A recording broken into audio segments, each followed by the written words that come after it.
السلام علیکم دوستو، یہ قصہ جو میں بطور راوی آپ کی خدمت میں پیش کرنے جا رہا ہوں، یہ ایک استاد اور شاگرد کی کہانی ہے۔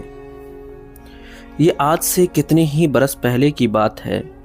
میں بھرپور زندگی گزار رہا تھا اور کسی قسم کی پریشانی مجھے لاحق نہ تھی۔ میٹھے پھلوں کے طباق کی طرح زندگی نے اپنی تمام مٹھاس میرے سامنے لا ڈھیر کی تھی۔ ایک سرکاری تعلیمی ادارے میں پڑھانے کے ساتھ ساتھ میں سوشل سرکلز میں ایک باہمت، توانا اور مستعد آدمی کے طور پر بھی جانا جاتا تھا۔ ایک دن میں سو کر اٹھا تو مجھے محسوس ہوا کہ میری آواز ٹھیک سے نہیں نکل رہی اور گلے میں کوئی مسئلہ ہے۔ معمولی دوا دارو کے بعد جب فرق نہ پڑا تو مجھے پریشانی لاحق ہوئی۔ ویسے ہی بیماری سے بندہ پریشان ہوتا ہے اور استاد کے لیے تو اس کا گلا خاص طور پر اہم ترین چیزوں میں سے ایک ہوتا ہے۔ بہرحال میں ایک اچھے ہسپتال میں چلا گیا اور اپنا چیک اپ کروایا۔ ڈاکٹروں نے تفصیلی معائنے کے بعد کچھ ٹیسٹ تجویز کیے جو میں نے اچھے ہسپتال سے کروا لیے۔ آواز تھی کہ بیٹھتی ہی چلی جا رہی تھی۔ اگلے دن جب ان ٹیسٹوں کی رپورٹ آئی تو میری تو دنیا ایک دم اندھیری ہو گئی۔ مجھے بتایا گیا مجھے گلے کا کینسر ہو گیا ہے۔ اس موذی مرض کا تو نام ہی مریض کو ختم کرنے کے لیے کافی ہوتا ہے۔ مجھے لگا اب میرا کچھ نہیں ہونے والا اور میرا معاملہ ختم ہونے والا ہے۔ ڈاکٹروں نے مجھے ہسپتال میں داخل کر لیا اور یوں میں اپنی بھری پری دنیا سے اٹھ کر اسپتال کے بستر پہ ہمہ دم کم ہوتی آواز اور گلے کے کینسر کے ساتھ آن پڑا تھا، جیسے کوئی فوجی اباؤٹ ٹرن ہو لے اچانک۔ ایسے ہی ایک سو اسی درجے کا موڑ آ گیا تھا میری زندگی میں۔ چند دن ایسے ہی ہسپتال میں پڑا رہا۔ میرے اعصاب آہستہ آہستہ جواب دیتے جا رہے تھے۔ دوسری یا تیسری رات میں بستر میں پڑا سوچ رہا تھا کہ یہ کیا ہو گیا ہے میرے ساتھ، آخر کس گناہ کی سزا مل رہی ہے مجھے۔ جو ہی یہ سوچ میرے ذہن میں آئی، میں سنجیدگی سے اس طرف سوچنے لگا کہ زندگی میں مجھ سے آخر کون سی ایسی بڑی غلطی سرزد ہوئی ہے جس کا بدلہ مجھے اس ناگہانی آفت کے صورت میں دیکھنا پڑ رہا ہے۔ سوچتے سوچتے میرے ذہن میں ایک بجلی سی گونجی اور میں نے خود کو لگی ڈراپس وغیرہ اتار کر ایک طرف کر دیں اور باہر کی سمت لپکا۔ تھوڑی ہی دیر میں میں اپنی گاڑی میں بیٹھا تھا اور میری گاڑی شہر کے ایک معروف رہائشی علاقے کے سمت رواں دواں تھی۔ آپ سوچ رہے ہوں گے کہ اسپتال سے فرار کا یہ واقعہ کسی فلم میں تو ہو سکتا ہے، حقیقت میں نہیں۔ لیکن یہ حقیقت تھی کہ بستر پہ لیٹے لیٹے مجھے اپنے دور طالب علمی کے ایام یاد آ گئے تھے، جب میں ہندوستان کی مشہور ترین جامعہ میں زیر تعلیم اور ایک طلبہ تنظیم سے منسلک تھا۔ جوانی دیوانی کا دورہ تھا اور رستے میں آنے والی ہر چیز کو روند کر رکھ دینے کا جذبہ عروج پہ۔ ایسے میں جس طلبہ تنظیم سے میں نے تعلق جوڑا تھا، اس کے متعلقین اپنے جوش و جذبے اور ولولہ انگیز مہمات کے لیے معروف و مقبول تھے اور کسی حد تک اب بھی ہیں۔ انہی ایام کے دوران ایک دن میں یونیورسٹی آیا تو مجھے پتہ چلا کہ میری تنظیم کے لوگوں کی کچھ اساتذہ سے تلخ کلامی ہوئی ہے اور ایک استاد قریشی صاحب نے ہماری تنظیم کے مقامی ذمہ دار کو برا بھلا بھی کہا ہے اور شاید ایک آدھ گالی وغیرہ بھی دی ہے۔ یہ سن کر میرا خون کھولنے لگا اور میں نے دیوانگی میں آؤ دیکھا نہ تاؤ اور قریشی صاحب کو ڈھونڈنے لگا کہ انہوں نے میری تنظیم کے ذمہ دار کو برا بھلا کیسے کہہ ڈالا۔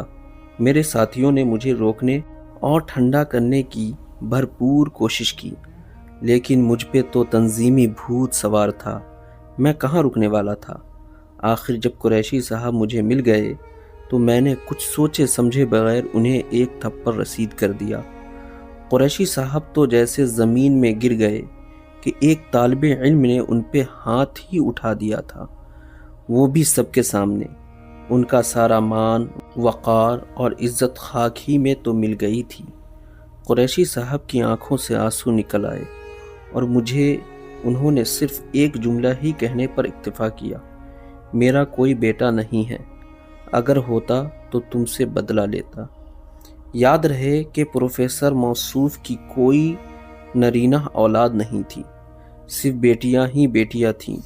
یہ واقعہ ہوا، وقت گزرا اور میرے سمیت دیگر لوگ بھی بھول بھال گئے، لیکن آج بستر پہ لیٹے جب میں نے اپنی زندگی کی پچھلی فلم چلائی تاکہ اپنی غلطیاں ڈھونڈ سکوں، تو مجھے قریشی صاحب اور ان کے ساتھ کی گئی اپنی زیادتی یاد آ گئی۔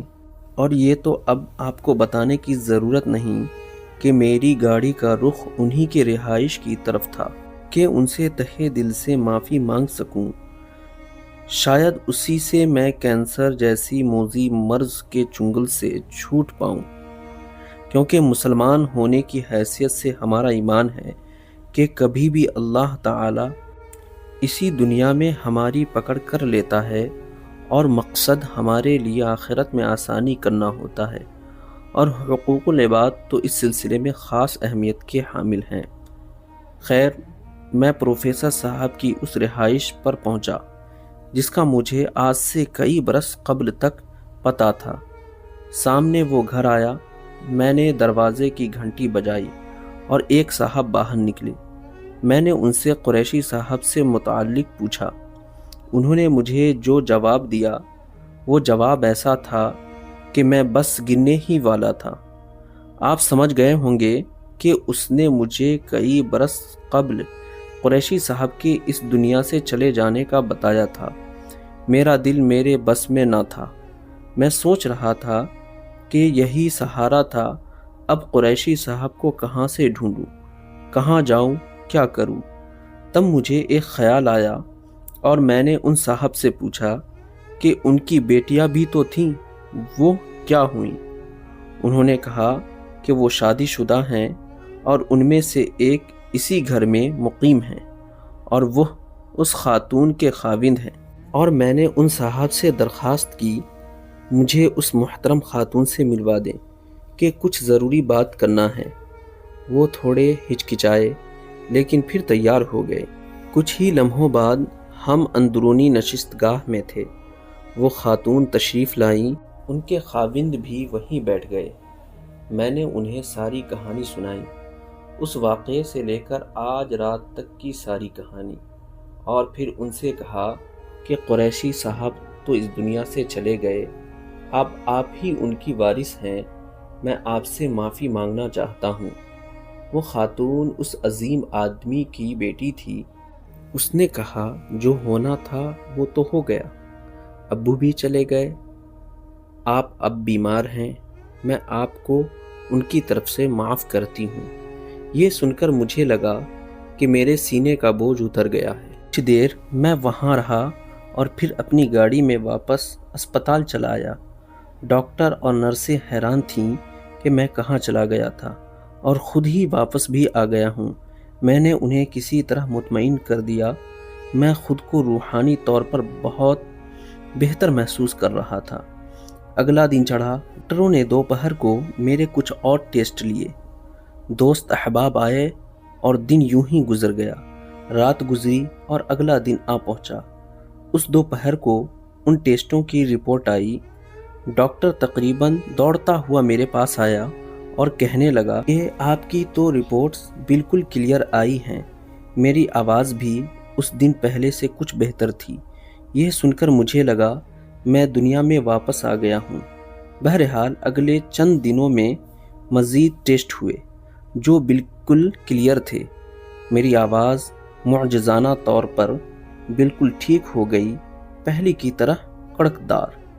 اس واقعے نے میرا ایمان استاد اور شاگرد کے رشتے پہ ایسا قائم کیا ہے کہ میں جہاں بھی جاتا ہوں یہ بات سنا کر بچوں اور بچیوں کو بتاتا ہوں کہ ماں باپ اور اساتذہ کے سامنے ہاتھ تو بہت دور کی بات ہے، آنکھ اور خیال بھی بلند نہیں کرنا چاہیے۔ ان کی اطاعت و عزت اور مان کر چلنے میں دنیا آخرت کی کامیابیاں تمہارے پاؤں چومیں گی۔ ان کے دامن سے چمٹنے رہنے میں خیر ہی خیر ہے، ان کے جوتے سیدھے کرنے والے بادشاہی کرتے ہیں۔ ہماری اسلامی روایات ہمیں یہی درس دیتی ہیں۔ ایسی ہی ویڈیوز کے لیے ہمارے اس چینل کو سبسکرائب کریں اور شیئر کریں تاکہ ہم روز آپ تک ایسی سبق آموز ویڈیوز پہنچا سکیں۔